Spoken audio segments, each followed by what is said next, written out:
안녕하세요. 7월 27일 목요일 아침입니다.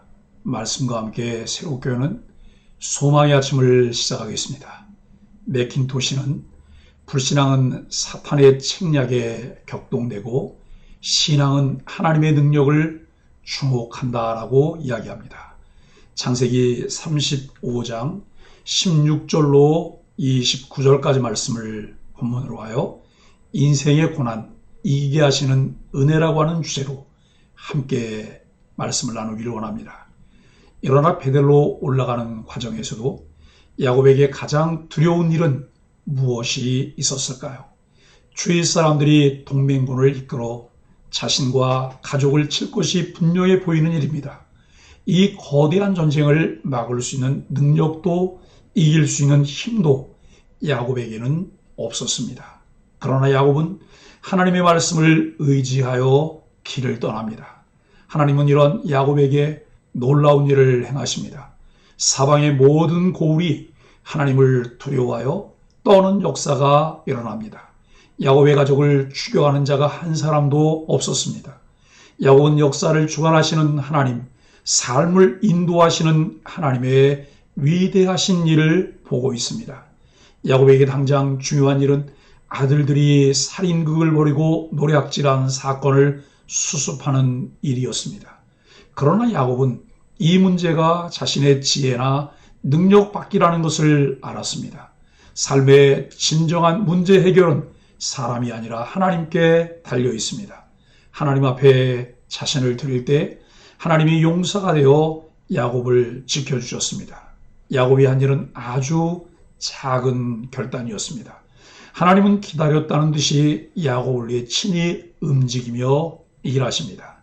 우리의 상식과 상상을 뛰어넘는 하나님이십니다. 하나님은 약속하셨습니다. 그런즉 너희는 먼저 그의 나라와 그의 의를 구하라. 그리하면 이 모든 것을 너희에게 더하시리라. 언약에 신실하신 하나님을 신뢰할 때 우리는 그 약속의 말씀을 붙들고 깊이와 넓이, 높음을 경험하게 되는 하나님의 은혜를 누릴 수 있습니다. 위기의 상황에서도 하나님께서는 나는 전능한 하나님이라 생육하고 번성하라. 한 백성과 백성들의 총회가 내게서 나오고 왕들도 내 허리에서 나오리라. 내가 아브라함과 이삭에게 준 땅을 내게 주고 내가 내 후손에게도 그 땅을 주리라 하시고라고 말씀합니다.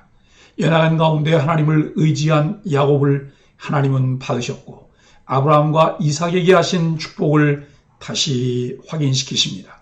야곱을 통해 수많은 자손과 왕들을 약속하시고 가나안 땅을 주실 것을 확인시키십니다. 잡석과 같은 야곱의 삶이지만 하나님은 그를 훈련시켜 보석이 되게 하셨습니다.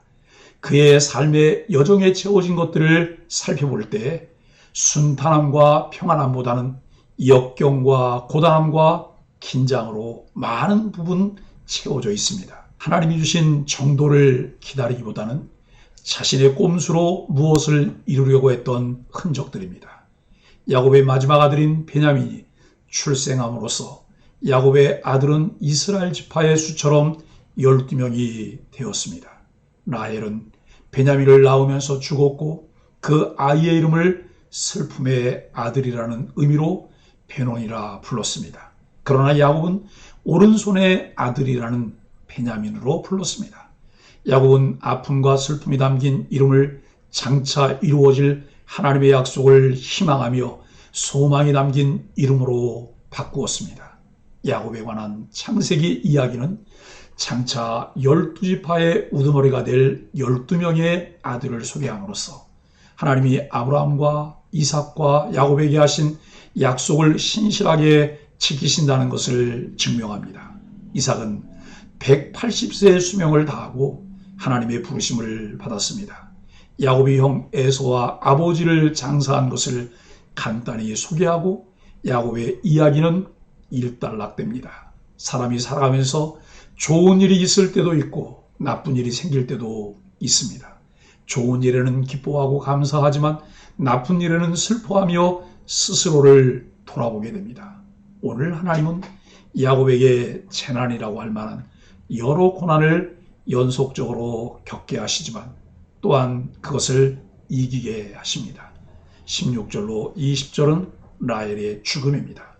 야곱은 베델에서 하나님을 만나 신앙이 회복되고 약속을 다시 확인받음으로 마음이 한껏 고향됩니다. 그러나 베들레헴으로 돌아가는 도중에 아내 라헬이 둘째 아들을 난산하다가 죽습니다. 라헬은 둘째 아들을 낳고 죽어가면서 그 이름을 베논이라 불렀지만 야곱은 베냐민으로 바꾸어 부릅니다. 야곱은 사랑하는 아내를 잃는 슬픔을 겪지만 마지막 아들을 얻는 기쁨도 얻습니다. 궁극적으로 하나님은 우리에게 인생의 기쁨과 즐거움을 회복시켜 주십니다. 21절로 26절 말씀은 르우벤과 필하의 동침입니다. 야곱이 라헬을 장사 지낸 후 다시 아비집을 향해 순례의 길을 떠납니다. 이는 야곱이 시리를 극복했음을 의미합니다. 야곱은 그녀를 사랑하여 그녀를 얻기 위해 무려 14년 동안 외삼촌 라반에게 봉사했습니다. 그런 라헬을 잃은 야곱의 마음은 하늘이 무너지는 듯한 심정이었을 것입니다. 그럼에도 그는 낙심하여 주저하지 않고 다시 길을 나섭니다. 그렇게 할 수 있었던 이유는 하나님이 그와 함께 하셔서 그의 슬픔을 위로해 주셨기 때문입니다. 우리가 세상에 아무 의지할 데가 없을 때에도 하나님은 우리와 함께 계시며 우리를 위로하시고 용기를 주십니다. 노년기 야곱의 인생 여정에 괴롭고 참담한 재난이 연속해서 일어납니다. 이스라엘이 에델 망대를 지나 장막을 쳤을 때 맏아들 르우벤이 빌하와 통간하는 사건이 일어납니다. 성우와 통간하는 것은 성경에서 엄격하게 금하는 근친상간에 해당합니다. 결국 이 일로 르우벤은 아버지의 권위를 계승하는 장자권을 박탈당하고 다른 사람보다 탁월하지 못할 것이라는 책망과 저주를 받습니다. 이렇게 장자를 저주할 수밖에 없는 아버지 야곱의 마음은 더욱 큰 아픔으로 남았을 것입니다. 잠시 죄악의 낙을 누리는 것보다 더 나은 선택을 해야 하는 이유는 우리가 하나님의 구별된 백성이기 때문이지만 그것 때문에 너무 많은 것을 잃게 된다는 것도 잊어서는 안 됩니다. 12 아들의 명단이 나옵니다. 하나님은 야곱의 12 아들을 이스라엘 선민으로 세우십니다.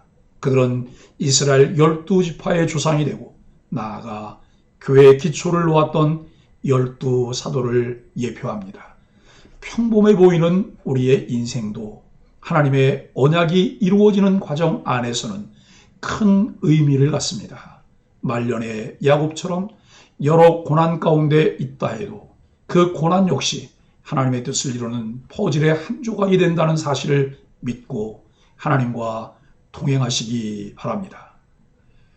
27절로 29절은 이삭의 죽음입니다. 마침내 야곱은 이삭이 있는 헤브론에 도착하여 나그네 생활을 청산하고 안착합니다. 그는 30여 년간 나그네 생활을 하면서 수많은 시련을 겪었지만 하나님의 은혜로 다시 고향에 돌아와 아버지 이삭의 장례를 치를 수 있었습니다. 하나님의 구원 역사의 한 시대를 담당한 이삭은 죽었지만 그가 받은 약속은 야곱에게 그리고 오늘 우리에게 이어지고 앞으로 완성됩니다. 베델에서 하나님의 축복을 받은 야곱에게 고난과 시련이 닥쳤습니다. 그러나 야곱은 하나님을 의지하고 믿음으로 고난을 딛고 일어섰습니다. 이것이 세상을 이기는 믿음의 위대한 힘입니다. 사랑하는 소망의 가족 여러분, 우리도 구원의 복을 다음 세대에 물려주기까지 하나님의 뜻을 따라 경건하게 살아야 합니다. 그러면 세상을 이기고 장차 영광의 멸류관을 받을 것입니다. 연약한 야곱을 인내하시고 훈련시키셔서 결국 믿음의 사람으로 변화시키신 하나님은 오늘날 연약한 우리를 길이 참으시고 다스리셔서 결국 하나님의 사람으로 만들어 가시는 예수님의 사랑과 자비를 보게 하십니다. 하나님의 약속과 전적인 은혜로 위대한 야곱이 탄생한 것처럼 예수님의 끝없는 사랑과 은혜는 우리에게 어떤 상황도 다시 일어서게 하고 주님을 향해 소망을 품게 합니다. 야곱의 하나님이 우리의 하나님이시며 소망이십니다.